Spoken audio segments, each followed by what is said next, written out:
Mom demands I make her golden child my business partner or she'll disown me. All right, so here's a story I never thought I'd have to put out there, but man, sometimes life just throws stuff at you and you need to vent.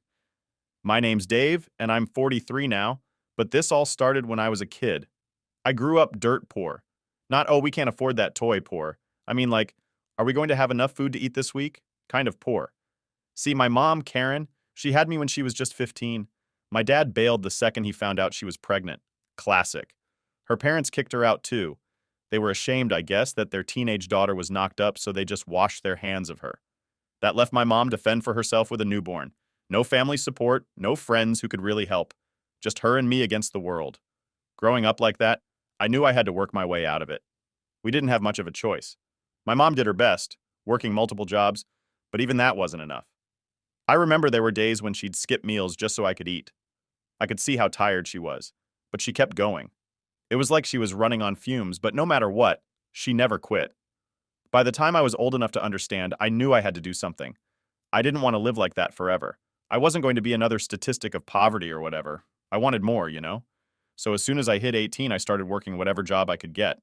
I wasn't picky. If it paid, I'd do it. Didn't matter if it was cleaning toilets, stacking shelves, or delivering packages. I just wanted to keep us afloat. Looking back now, I don't even know how I managed to keep up with it all. I was pulling shifts day and night, trying to juggle 3 or 4 jobs at a time, barely sleeping, just grinding day after day. But when you've been hungry before, you don't forget what that feels like. It sticks with you.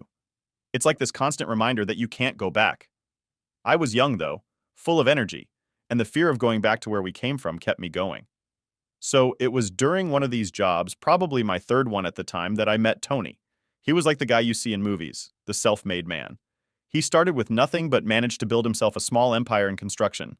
Tony was in his late 40s then, but he had this energy, like he was still out there hustling every day. People respected him because they knew he wasn't some rich guy born with money. He earned every penny. I don't know why Tony took a liking to me, but he did. Maybe he saw something in me, the same hunger he had when he was starting out. He'd give me advice here and there, nothing major at first, just small tips on how to handle myself, how to talk to people, how to negotiate, stuff like that. But I paid attention to everything he said. It wasn't long before I realized this guy was a goldmine of information. The more I talked to Tony, the more I realized that working for someone else was never going to get me where I wanted to go. I needed to create something of my own, something I could build from the ground up. But I was 20 and broke, with no real direction other than the fact that I wanted to make something happen. So I started brainstorming business ideas, and after a few months I came up with a plan for my own construction company. It wasn't some revolutionary idea or anything, but I knew I could make it work if I had the right support. The thing was, I had no money to even start, and that's when I decided to pitch my idea to Tony. I figured if he shot it down, at least I'd learn something from the experience. But to my surprise, he didn't shoot it down. He liked it. He said I had potential, and he decided to back me. Not with money right away, but with his advice and connections. And let me tell you, that was worth more than any startup loan I could have gotten from a bank. With Tony's guidance, I started my first small business, a construction firm. At first, I was doing everything by myself, taking small jobs, and barely making enough to scrape by, but it was mine. Every day I pushed a little harder, and slowly things started to grow. It wasn't some overnight success story, far from it. I spent years hustling, working 80-hour weeks, doing whatever it took to make it work. Tony eventually invested some of his own money into the business, but more than anything, he invested time. He taught me everything he knew about running a business. I absorbed everything like a sponge. Slowly but surely, we expanded. One crew turned into two, two crews turned into five, and before I knew it, I had a company that was running multiple projects across the city. The thing about success is that it sneaks up on you. One minute you're grinding every day, barely making ends meet, and then one day you look up and you realize you've built something real. That's what happened with me. My company kept growing, and soon enough, we weren't just taking small jobs. We were doing full-blown commercial projects. We had contracts with big companies, city projects, all kinds of stuff. I won't lie, it felt good to finally see the fruits of all that hard work. But while my business was thriving, my personal life wasn't as smooth. See, my mom never really got out of the poverty mindset. Even after I started making money, she always acted like we were still one step away from losing everything. And my brother, Nick, well, he was a whole different problem. Nick's 3 years younger than me, and let's just say he didn't follow the same path I did. While I was working my tail off to build something, Nick was getting into trouble, skipping jobs, hanging out with the wrong crowd. He didn't have that fire in him like I did. And even though I tried to help him out when I could, it never seemed to stick. I'd offer him work at my company, but he never took it seriously. That's where things started to go wrong, I guess. No matter how much I succeeded, there was always this tension between me and my family, like they didn't really understand what it took for me to get here. And well, that's the setup for what went down recently, but I'm getting ahead of myself. I'll save the rest for later. Let's just say, family and business don't always mix as well as you'd hope. So here's where things really went off the rails. I was visiting my mom the other week, and I could already tell something was up. You know that vibe you get when someone's going to ask for something, and it's not going to be small? Yeah, that was all over the room when I walked in. I was bracing for it. I thought she'd probably ask for help with some bills again, maybe for Nick too, since he was crashing with her as usual. But man, what she actually said threw me for a loop. She sat me down at the kitchen table, looking all serious, and started going on about how Nick's been struggling. Now, this ain't news. Nick's always struggling. Dude's never had his act together, not since we were kids. But then she hits me with, I think you should make Nick a partner in your business. I almost choked on my own spit. I was like, wait, what? She looked dead serious, like this was a normal thing to ask. Like I could just snap my fingers and hand over half of everything I'd worked my ass off for, as if running a business was like handing someone a toy. I didn't even know how to respond for a second. I just sat there, staring at her, trying to figure out if she was joking or if she had just completely lost it. But no, she was serious. She starts telling me how the jobs I gave Nick before weren't good enough for him.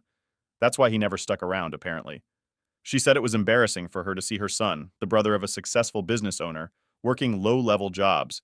According to her, Nick needed a title, something that would give him respect. I guess flipping burgers or managing a store wasn't flashy enough for the golden boy. Now let me break this down for you. Nick's my half-brother, but I always just called him my brother. We grew up together, but we couldn't be more different. He never had ambition, never wanted to put in the work. He's always looking for the easy way out, always expecting someone else to bail him out. I've tried to help him before. Hell, I gave him jobs at my company, even though Tony, my mentor, told me it was a bad idea from the start. But Nick? He'd show up late, slack off, and then disappear when he realized he wasn't getting a fat paycheck right away. The dude worked for me for like a week total before bailing. And now my mom thinks I should just make him a partner? Like he's earned it? I tried to stay calm, but inside I was boiling. I told her, Mom, you know I can't just hand out positions like that. Nick doesn't have any experience. He doesn't even stick around long enough to learn the basics. Making him a partner would be the worst decision for the business. She didn't like that answer. She went straight to, but he's your brother. You're supposed to help him. I told her I've tried helping him. I've given him jobs. I've offered to train him for higher positions if he'd actually stick with something. But every time, he flakes. I'm not going to put the entire business at risk just because he's family. This business isn't just my livelihood. It's also hundreds of other people's. I can't throw it all away to give Nick some fake title to make him feel better about himself. That's when things took a turn. My mom, who I've been supporting financially for years, like I'm talking paying her mortgage, her car loan, and sending her money every month, starts accusing me of using my money to control them. She said I was only giving them just enough to keep them dependent on me. That I didn't really want Nick to succeed because I was afraid of him becoming independent. I couldn't believe what I was hearing. I've been bending over backward to help both of them for years. Nick has gotten more second chances than anyone I know, and every time, he's blown it. And now my mom's accusing me of holding him back? I tried to explain it again, tried to stay calm, but she wasn't having any of it. She got more and more heated, saying I didn't care about family, that all I cared about was money. Then she hit me with the ultimatum. Either I make Nick a partner or she would disown me. Yep, my own mother gave me an ultimatum. Make Nick a partner or I'm out of the family. Like what? This woman, who I've been supporting for God knows how long, was ready to kick me to the curb because I wouldn't hand my business over to my lazy brother. I tried to reason with her. I told her that I wasn't going to make a decision that would ruin everything I'd worked for just because she thought Nick deserved it. I told her that I'd given Nick more chances than he deserved, and every time, he threw them away. Making him a partner wouldn't help him. It would only hurt me and everyone who works for me. But she wasn't hearing any of it. She kept going, saying I wasn't real family if I didn't support my brother, that I was selfish and greedy. Honestly, I was starting to lose it at this point.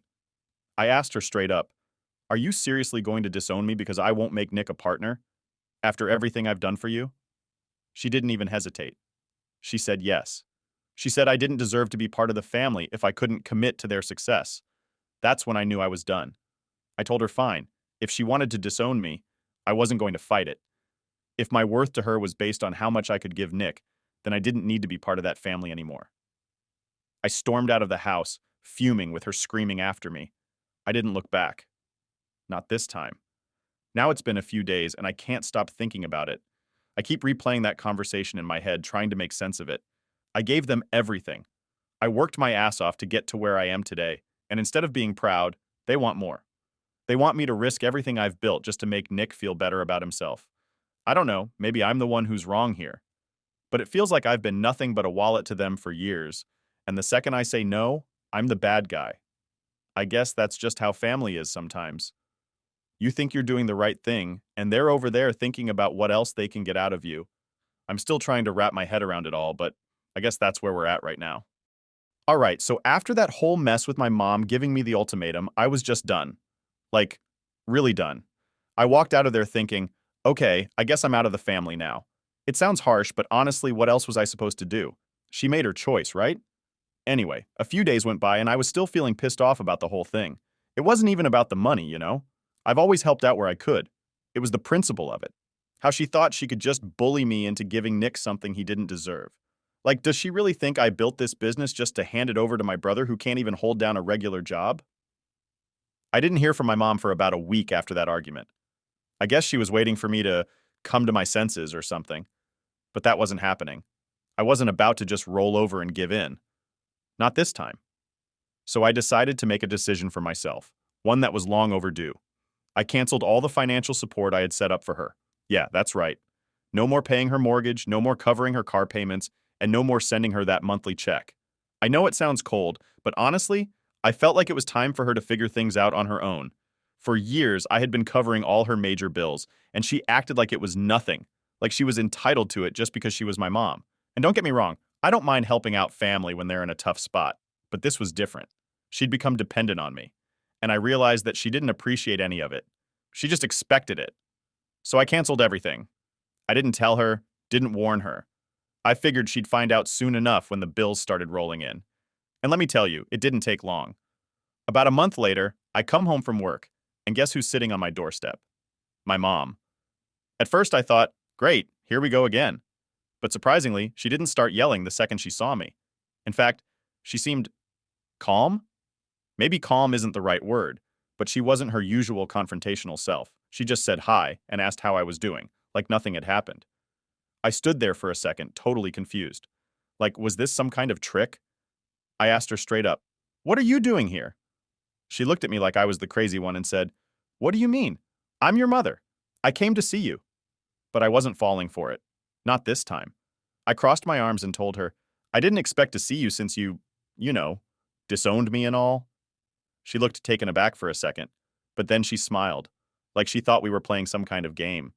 "Oh, you know people say things when they're angry," she said, brushing it off like it was nothing. I wasn't having it. I wasn't raised like that. When I say something, I mean it, I shot back, and I could tell that got to her because her smile dropped real quick. She told me to stop being petty and that I needed to grow up. Typical, right? Now I knew why she was really there. I turned to unlock the door and tried to get inside before things escalated, but she followed me and tried to push her way in. I wasn't having that either, so I just shut the door in her face and locked it. That's when she lost it. She started banging on the door, screaming at me to let her in. I could hear her trying to shake the door, like she was about to rip it off its hinges. It was insane. I just sat on the floor inside, leaning against the wall, listening to her freak out. Part of me felt bad. I mean, she's still my mom, right? But at the same time, I knew I couldn't let her push me around anymore. I wasn't just some cash cow she could manipulate with guilt trips and threats.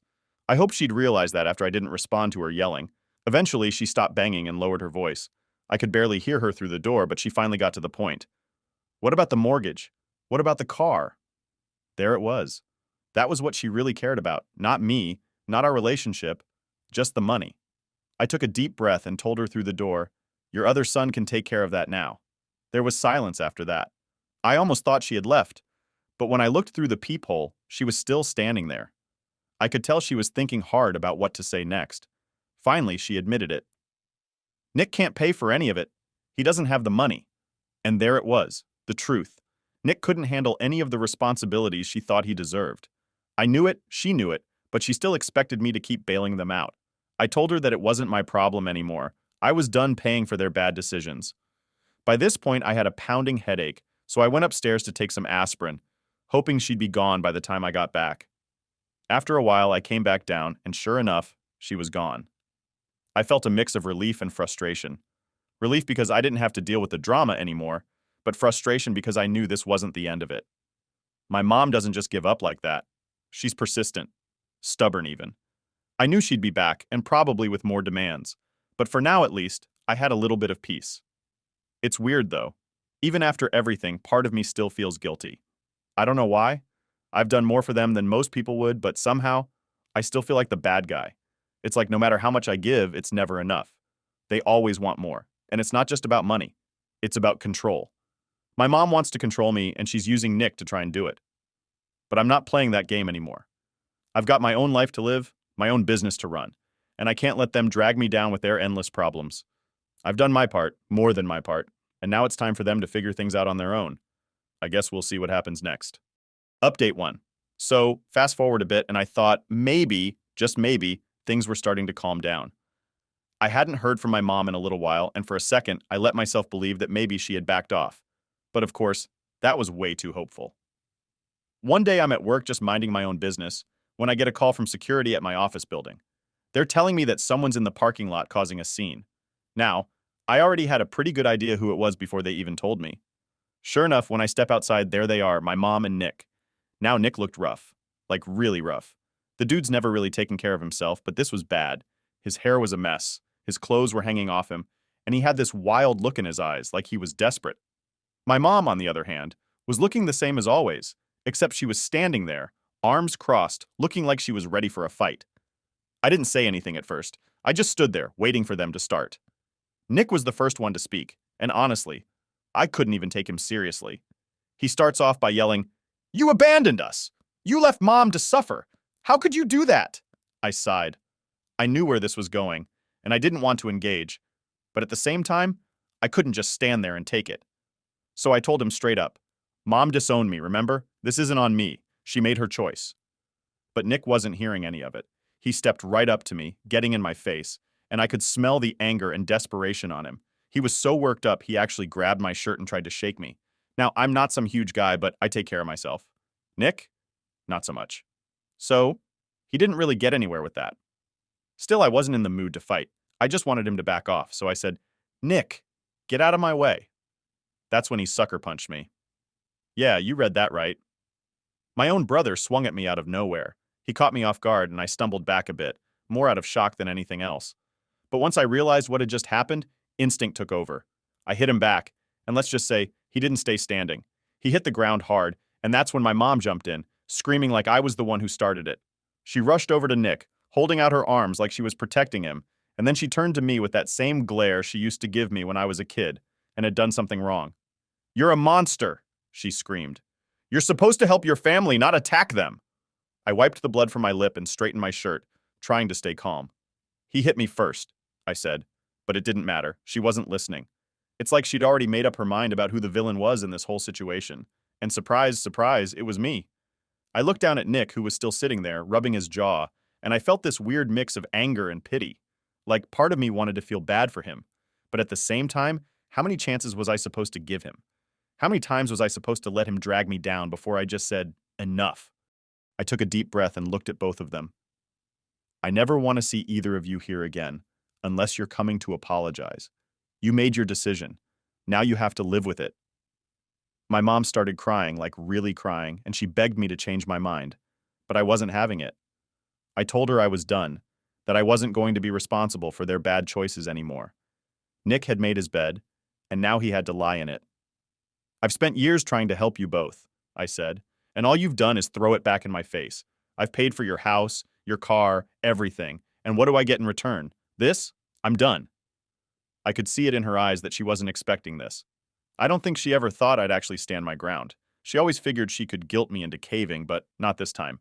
This time I was serious, and I think that's what scared her the most. Nick was trying to get up at this point, and I could see he was embarrassed. I didn't want to humiliate him, but I also wasn't going to let him just walk all over me anymore. He'd burned too many bridges, and I wasn't about to rebuild them for him. "I'm not your punching bag anymore," I told them both.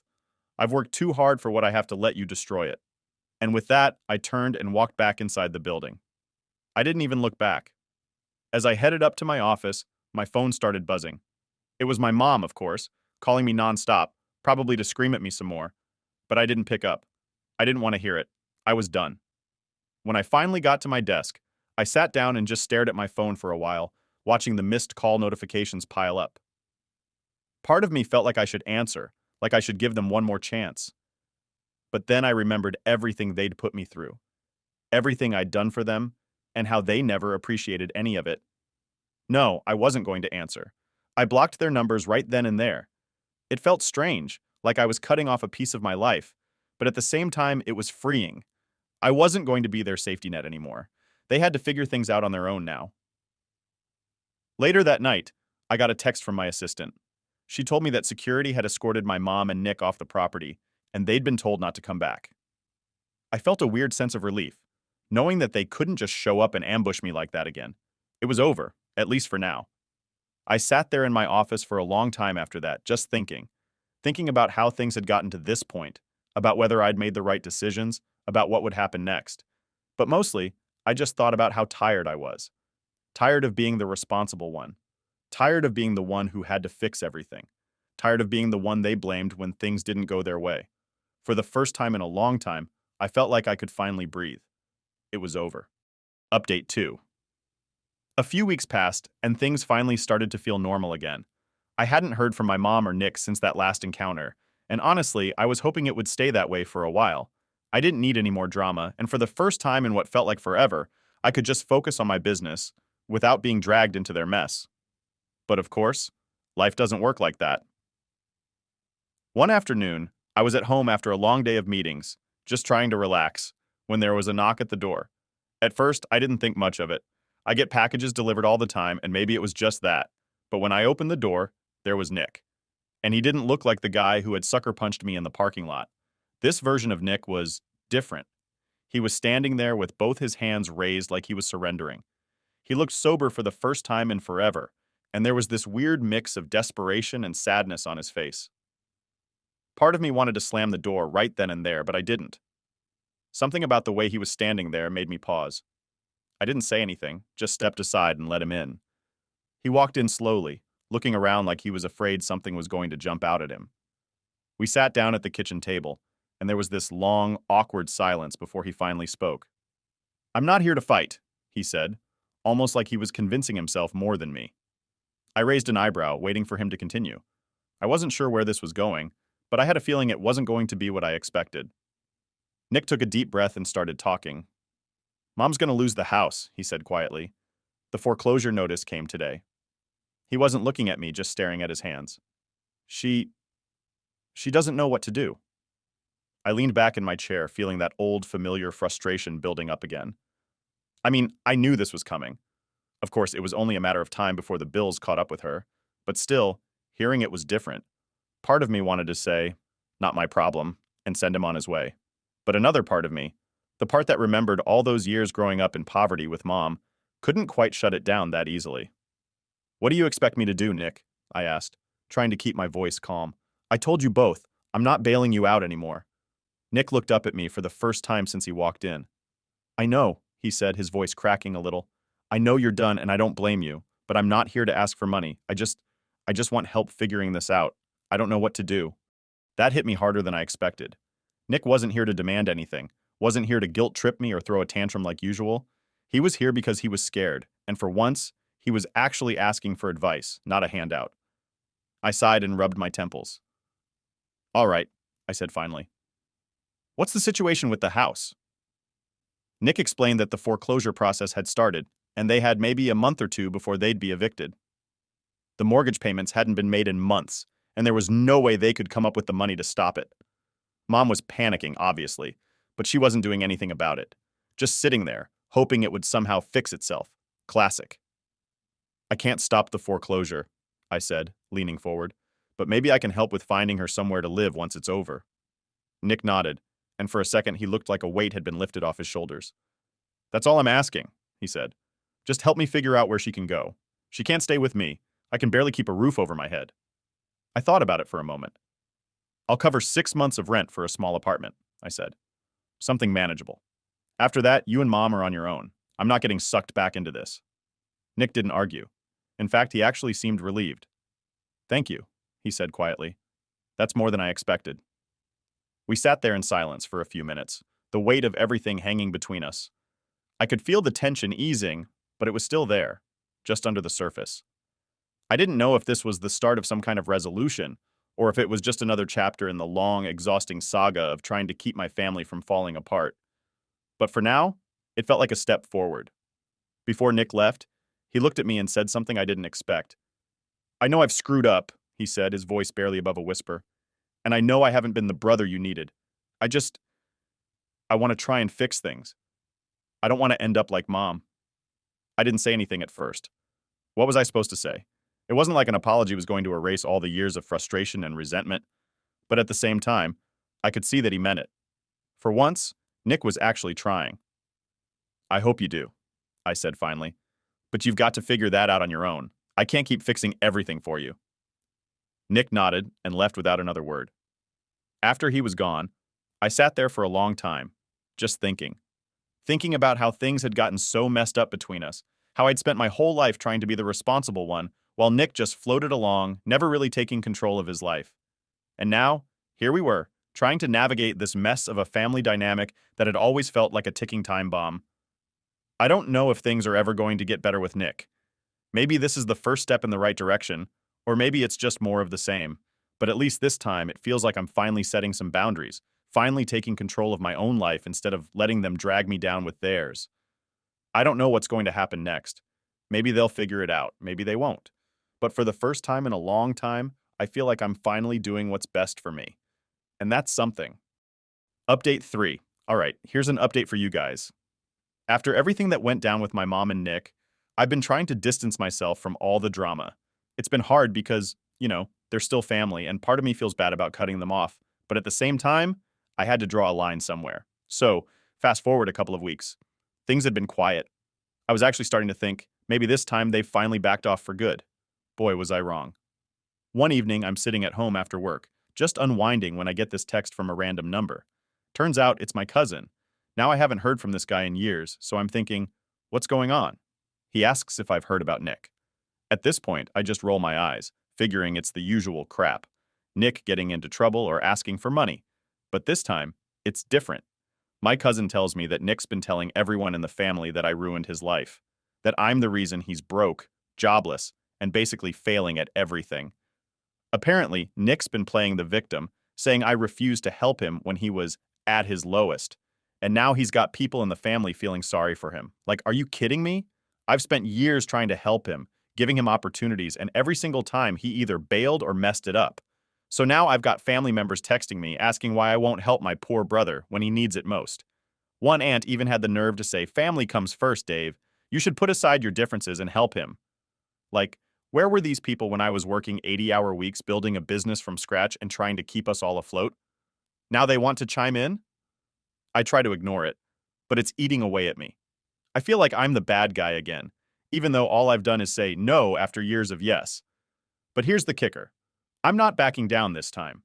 I'm not letting them guilt trip me into fixing Nick's problems. He's an adult, and he needs to face the consequences of his own choices. Then a few days later, I get another knock on my door. Yep, you guessed it, Nick. And this time he's not alone. He brought one of our cousins with him, like having backup is going to change my mind or something. I open the door and just stand there, waiting for them to start. Nick doesn't waste any time. He starts in on how I've abandoned him, how I'm letting him drown while I sit back with all my success. I don't say anything at first because, honestly, I'm tired. Tired of the same old story, tired of the manipulation. But my cousin? She jumps in and says, "Dave, you can't just leave your family like this. We're supposed to stick together." I finally lose it. I tell them straight up, I've done more than enough for Nick. He's had every opportunity I've given him and he's thrown them all away. I'm not responsible for fixing his life anymore. He's got to figure this out on his own. Nick starts getting defensive, saying it's not his fault, that he's just had bad luck. And that's when I tell him, "No, Nick, it's not bad luck. It's bad decisions. Every time I tried to help you, you either didn't take it seriously or bailed when it got hard. I'm done bailing you out." It gets quiet after that. I think they realized I wasn't going to budge. My cousin, still trying to play peacemaker, says, "We're just worried about him, Dave." But I'm done worrying. I told them both that I'm not going to keep enabling Nick's behavior, and if they want to help him, they can do it without me. They left after that, and I haven't heard from them since. But honestly, I feel good about it. For the first time, I stood my ground without feeling guilty about it. They can say what they want, but I'm not responsible for Nick's choices anymore. So yeah, that's where I'm at now. I've got no idea what's going to happen next, but at least I'm finally taking control of my own life.